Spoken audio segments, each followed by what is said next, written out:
Have you ever stopped to listen to that voice inside your head? No, I'm not talking about a friendly voice that encourages you or gives you wise advice. I'm talking about that cruel, unforgiving voice that seems to come out of nowhere to tell you that you're not good enough. You could have done better, it whispers after a completed project. Look how much more talented everyone is than you, it insists as you scroll through your social media feed. That voice is your self-criticism, and if you find yourself listening to it all the time, you may be addicted to this destructive habit. Yes, addicted. Constant self-criticism isn't just a moment of reflection or humility. It can become a pattern that holds you back, hurts you, and prevents you from living your life to the fullest. But here's the good news. You can break free from it. Today, I'm going to walk you through 5 practical steps to break this cycle of self-criticism and start building a healthier relationship with yourself. Are you ready to change your life?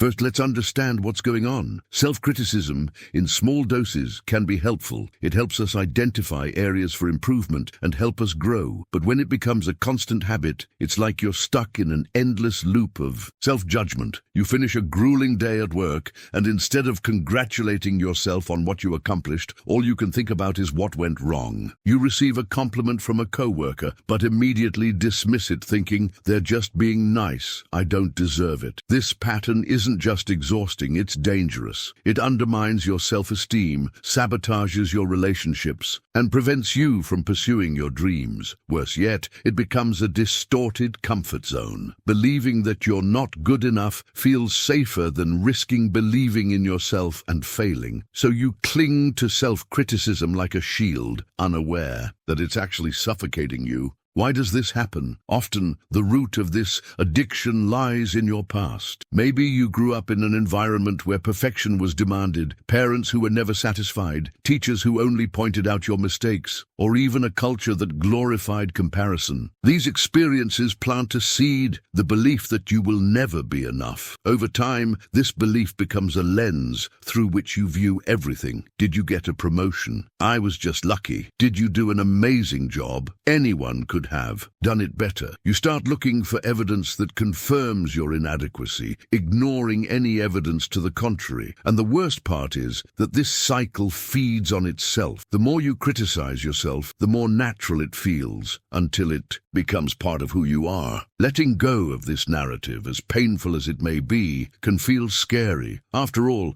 if you stop criticizing yourself, who will you be? But here's the truth you need to hear. You don't have to live this way. Constant self-criticism is a choice, not a sentence. And like any habit, it can be broken. Let's go through the 5 steps to start this transformation now. Step 1. Recognize the self-critical voice. The first step to changing any pattern is to become aware of it. Start paying attention to when that inner voice comes up. Does it come up after a compliment? When you make a mistake? When you compare yourself to someone else? Simply notice what it says without judgment. Tell yourself, that's my self-critical voice talking. Naming it creates distance between you and the habit. You are not the voice. It's just a pattern you've learned. And if you've learned it, you can unlearn it. Step 2. Question the validity of this voice. Now that you've identified it, it's time to challenge it. When it tells you you're not good enough, ask, is that true? What evidence do I have for that? List your accomplishments, even the small ones. Maybe you helped a friend, completed a difficult task at work, or learned something new. These things matter. The self-critical voice is adept at ignoring your successes and magnifying your failures, but it's not the absolute truth. By challenging it, you begin to weaken it. Also, try to shift your perspective. If a friend told you that they were feeling inadequate, what would you say to them? You'd probably support them and point out their strengths. Treat yourself with the same kindness. Step 3. Stop comparing yourself to others. Social media is a breeding ground for self-criticism. You see someone's best moments, the perfect trip, the flawless body, the dream career, and immediately feel small. But here's the thing. You never see the full picture. That seemingly perfect person also has insecurities, flaws, and bad days. Instead of comparing yourself, focus on your own progress. Ask yourself, what did I do today that's better than yesterday? Maybe you were more patient, or maybe you took the first step toward a goal. Celebrating your growth, no matter how small, is a powerful antidote to self-criticism. Step 4. Practice self-compassion. Self-compassion isn't about thinking you're perfect. It's about treating yourself with the same kindness you'd extend to someone you love. The next time you make a mistake, instead of beating yourself up, try telling yourself, "It's okay, I'm human, I'm learning." It sounds simple, but it's revolutionary.